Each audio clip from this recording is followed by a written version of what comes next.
Morning, everybody. Good morning, Rabbi. This is Parshas Chayei Sarah. There is the part where Avram instructs Eliezer to go find a wife for his son Yitzchak, and to go to his family and to bring someone back. So there's a pasuk, there's a verse that Eliezer is making a silent prayer to Hashem, and he's asking Hashem that when he's going there, he's going to make a sign that he's going to stand by the well, because all the girls have to go to the well to bring the water. And one day he's going to ask if he can have a drink. And she will say yes, and she will also offer to give water for the animals, for the camels. That's a sign that she's the right one for Yitzchak. Pasuk continues, Vayihi hu terem kilul daber. He has not yet finished speaking when Rivka came out. And basically, his prayer was answered. So the Medrash says, in the name of the Rabbi Shimon Bar Yochai, Shloisha heimnenu manapim, the three people that they were answered, three individuals that their prayers were answered directly upon speaking.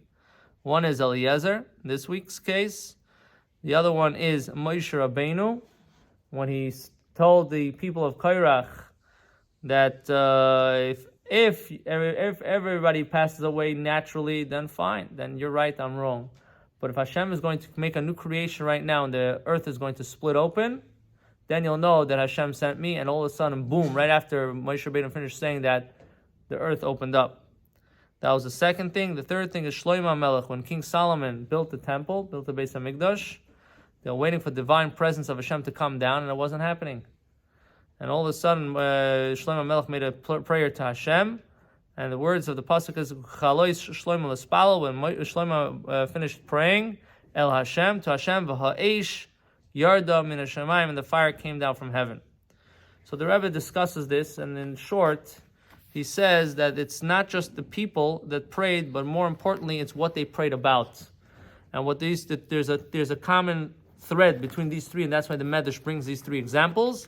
And the common thread is that all three of them represent the Shekhinah, the divine presence of Hashem.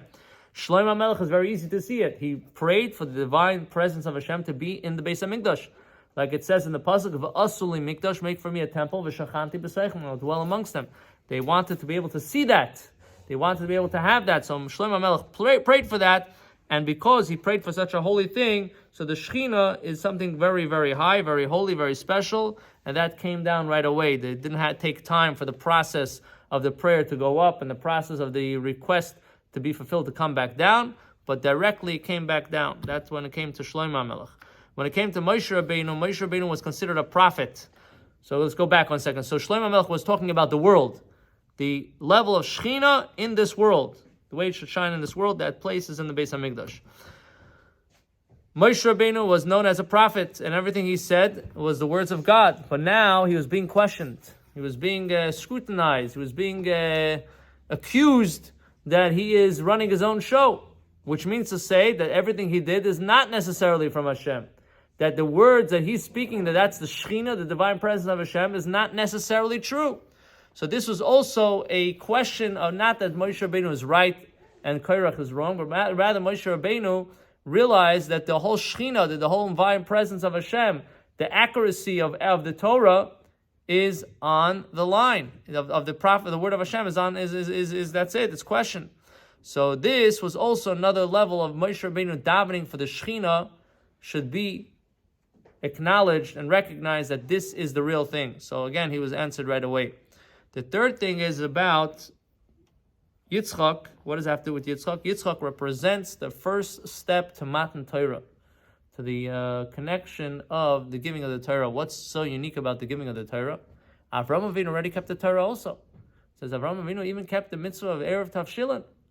He already did mitzvahs that were like details of details upon details. So the explanation is that the whole idea of Matan Torah in itself, when Hashem gave us the Torah, we were empowered that whenever we do something now, that object is infused with spirituality, with the divine presence of Hashem. So there's a bond, there's a marriage between the higher worlds, the energy of the spiritual worlds, and this world. That started with Yitzchak. When Yitzchak was getting married, he was considered an oila. He was a sacrifice. He was holy. He was not allowed to go out of Israel. He was not allowed to go out of Israel because he was holy. He was considered an offering to Hashem. And therefore, they had to bring him his wife to him, and he was not able to go search for his wife. So she represented the other side. She's coming from outside of Israel. She's coming from a family that not necessarily was such a great family. She herself was holy, but she represented the worldly element, and Yitzchak represented the spiritual element, and they're coming together and becoming one. And this is the concept of Torah mitzvahs, that we're taking the physical world and we're elevating it. So it's another level of Shechina, the way it connects with the person. So these are three places that when you're davening for something that has to do with Hashem, on a very high level, it's answered right away. And this is really something that we can learn for ourselves. And when we're davening to Hashem, we have to try to incorporate in the davening the correct thinking. Whenever you're asking for something, you should be asking for something because with this, I could serve Hashem better. I need my health so I could be healthy and serve Hashem. I need parnas, I need livelihood so I don't have to worry about it, and I could have what I need so I could do what I have to do in my life. Everything that you want, you should be able to see it in a positive way. When you're doing it that way, you already have a jump start in what you're asking for.